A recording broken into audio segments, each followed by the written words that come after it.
misconceptions there are around the world about America, some of the misunderstandings, some of the criticisms, and the reasons for them.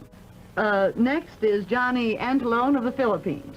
Johnny hasn't taken very good advantage of his educational opportunities. He can only speak 9 out of the 86 languages in the Philippines and the some 200 dialects that they speak.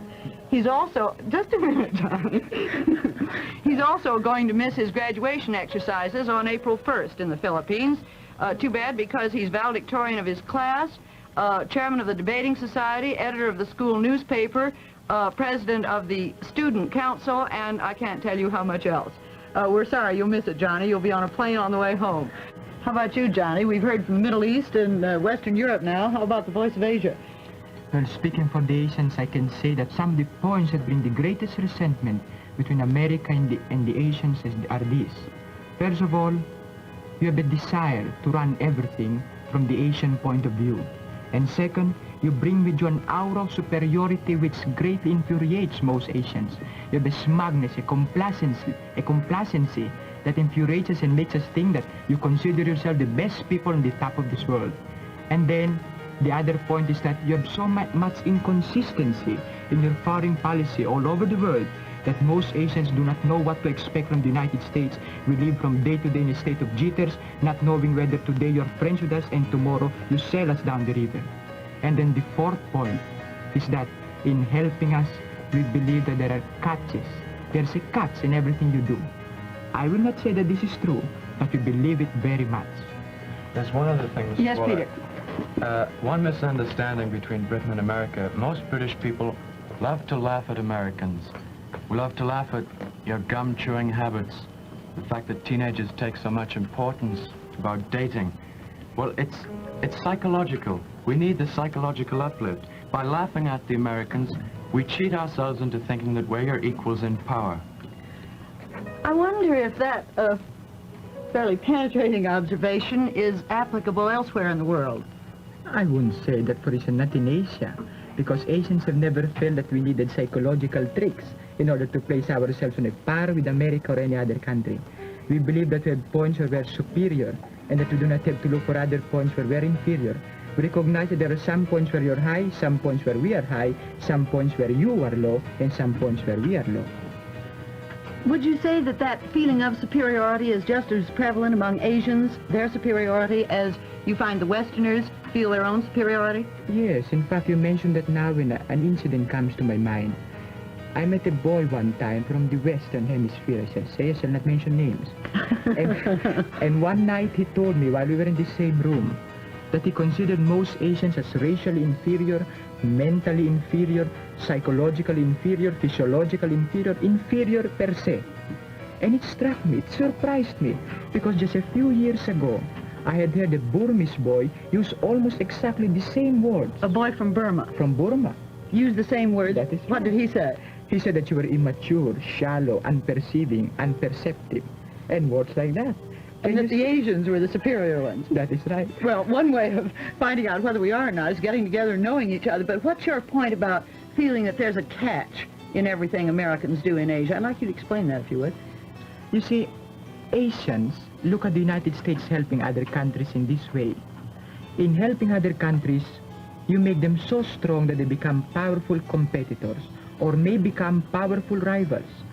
Now, this is like slicing your own throat. We can hardly believe that you would do this without some ulterior motive, so that we believe that anything you give with the right hand must in some way be shadowed with the left. Now, wait a minute, Johnny.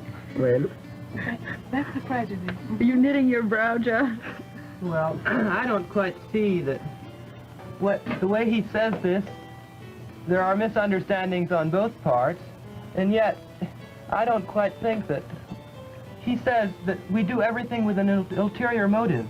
But then, don't we treat, when we find our own neighbors in trouble, don't we treat them in exactly the same way in which we help the other peoples of the world who are less fortunate than we?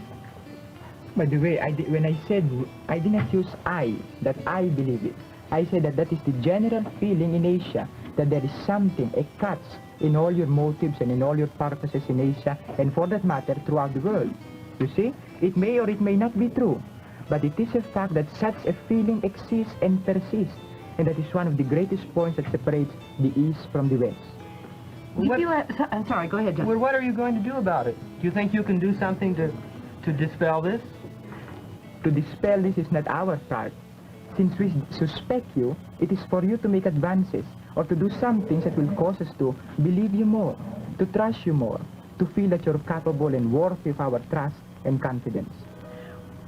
Well, but for example, Johnny, we've been giving a great deal of aid to Asia. Yes, but you see, I will tell you.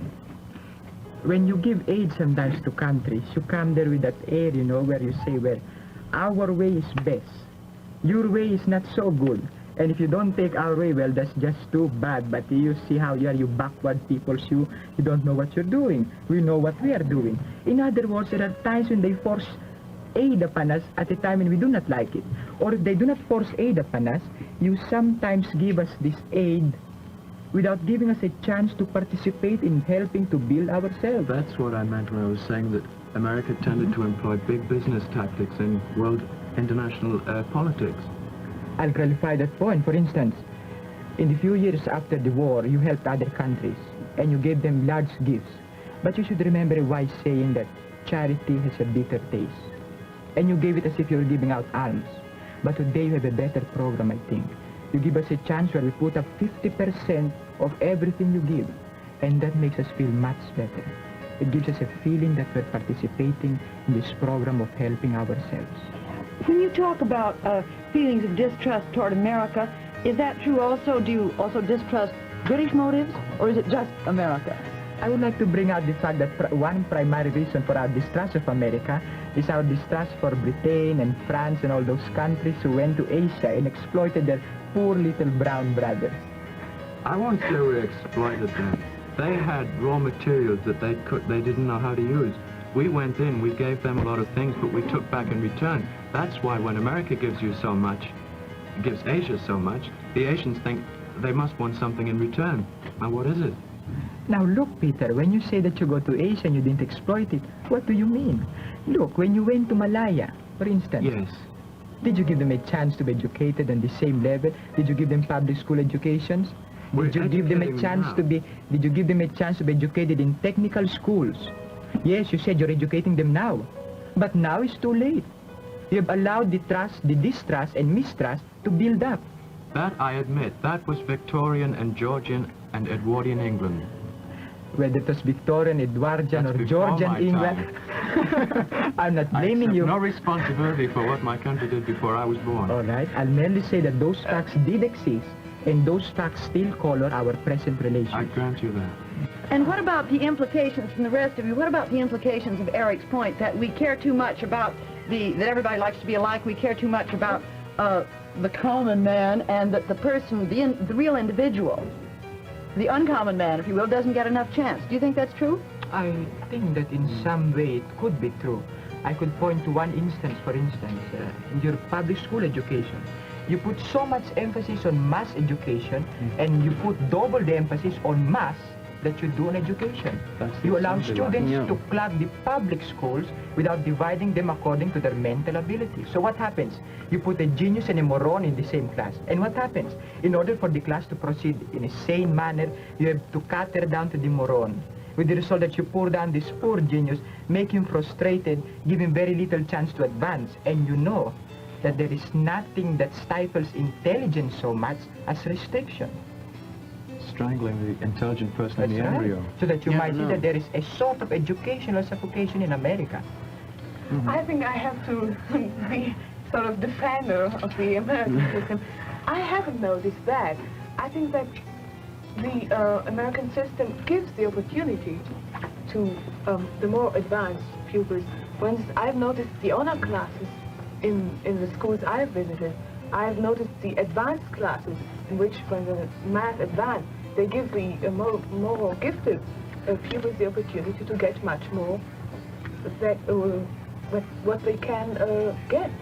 Actually, this is not true, because except for a few exceptional schools like science schools, when they are the rare exceptions, you find that pupils are admitted into a classroom without any regard for mental ability, no grading into A, B, C, D, or E.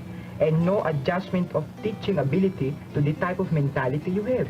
Johnny, and Johnny, sorry, go ahead. How much do you know about this? Have you made an extensive survey of this? I wouldn't call it an extensive survey, but as you know, in sampling opinion, you do not necessarily have to ask everybody, but you get a cross-section of opinions. So what I did was to talk to several principals, ask them if this method of giving entrance examinations in public schools is a widespread or a national practice, and they said no, except for certain schools like vocational schools where they have to judge your aptitude. Those are the only kinds of schools where they give you entrance examinations. So you see, I sampled educational authority, people who ought to know.